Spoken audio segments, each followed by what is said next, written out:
बातमी आहे, रामदास आठवले यांच्या एका वक्तव्याची मुख्यमंत्रीपद मिळालं नसल्यानं शिंदे नाराज होते असं रामदास आठवलेंनी म्हटलेलं आहे। मात्र आता एकनाथ शिंदे यांची नाराजी दूर झालेली आहे। एकनाथ शिंदेंनी उपमुख्यमंत्रीपद स्वीकारावं असं देखील आठवले यांनी म्हटलेलं आहे। शिंदेंना महायुतीच्या अध्यक्षपदाची देखील ऑफर देण्यात आलेली आहे असं आठवले यांनी सांगितलेलं आहे।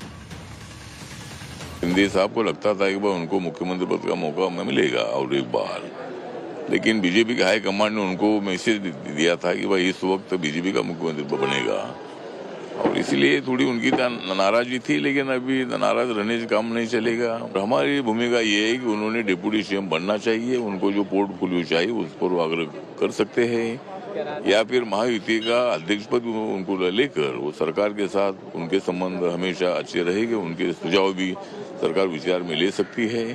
तो ऐसा कुछ मार्ग उसमें से निकाला जा सकता है।